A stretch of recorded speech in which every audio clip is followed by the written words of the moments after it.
I try to make my videos helpful or informative, but sometimes it can be interesting to explore the opposite. Now, it's not too hard to figure out arbitrary, bad, or unhelpful techniques. For example, if you asked me what the worst way to play Fortnite would be, I would probably suggest landing at a high point as soon as possible and jumping off a cliff. But certainly there are more elaborate or contrived ways to kill eliminate yourself in Fortnite. This video isn't about that, but it is about some pretty awful ways to do something. Ramp rushes.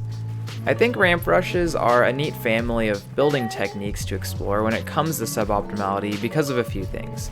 First, they usually follow some repeated pattern, which means that to figure out one ramp rush, you just need to figure out one or two rows.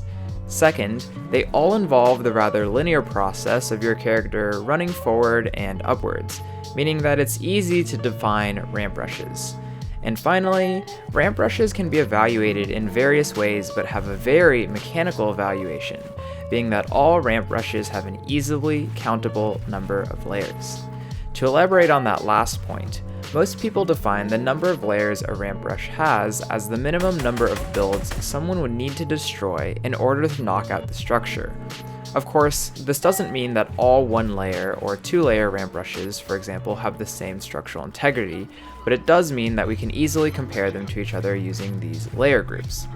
So without further ado, here are some useless ramp rushes. Number 1, chutes and ladders. We're going to first look at single layer ramp rushes since it's the simplest case. The standard one layer ramp rush is pretty obvious, it's just a ramp.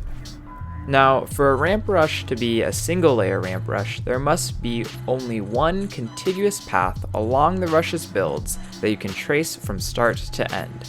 Our goal here is to create a line of builds as I just described. A good start would be alternating back and forth like this. This costs us 1.5 builds per row on average, which is 50% improvement in waste from the base case. And, as expected, breaking any piece in this rush will cause it to collapse. One way we can improve on this a bit is just throwing in extra builds that don't really contribute to the structural integrity of the rush. Since you can place 3 ramps from the middle of a ramp, we can slip in an extra build every other layer. Breaking this build won't knock things down, but it doesn't prevent any of the other pieces from causing the whole thing to collapse either. With this, we have upgraded to costing 2 builds per row on average, which is nice. I don't really like that some builds here break everything but others don't, so here's an idea to improve things. In my opinion, as long as I have some vertical momentum, the rush still counts. If we can turn a little bit to get access to additional ramp angles, maybe we can create a wider version of that first attempt. And of course, since this is scripted, we can. And now I present this rush. Like the previous one, it costs 2 builds per row on average, but it has the added benefit of being vulnerable along the entire path. Finally, we can take both of these ideas and combine them, so we get this rush, which costs a whopping 2.5 builds per row on average and is vulnerable across 80% of the builds. A marvelous waste. Here's an alternate version that places the rotate ramp 1 row down and is theoretically better because it's vulnerable in only 60% of the builds, but I do think it looks cooler. Also, a very marvelous waste. 2. What is this? A rush for ants? Moving on to a useless 2-layer rush, because that's a logical way to follow a useless 1-layer rush, we do have the option to extend our previous rush. We can combine these last 2 rushes, basically place both of the rotated pieces instead of just one, and we get this rush. As wasteful as it looks, it ends up costing us 3 builds per row on average, which feels like a lot compared to most of the 1-layer rushes, but allow me to draw attention to the fact that the most popular 2-layer rush, the ramp floor wall option, also costs 3 builds per row.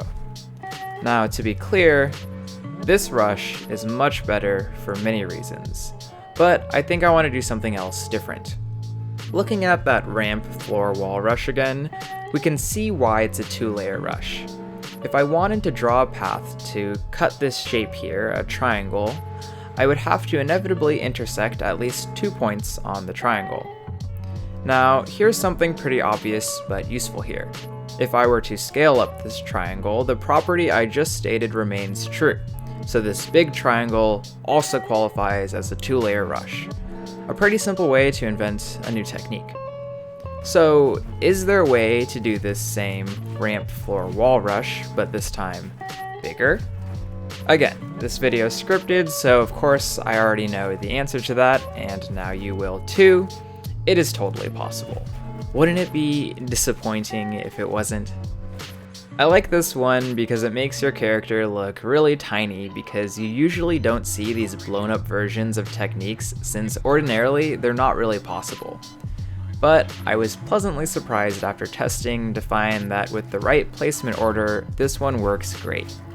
And it holds a lot of the properties of the original rush. For example, it still costs 3 builds per row on average, but is really big. Number 3. Around the world. Okay, I'm done talking about layers for this final rush. You're free to figure out how many layers this rush is on your own as an exercise for the viewer, but for now, I want to focus on something different. Pretty much all ramp rushes share something in common. They all have this forward-facing ramp. No, not you. I'm not talking about you. Get out of here. Anyways, what if we didn't have our ramps face forward?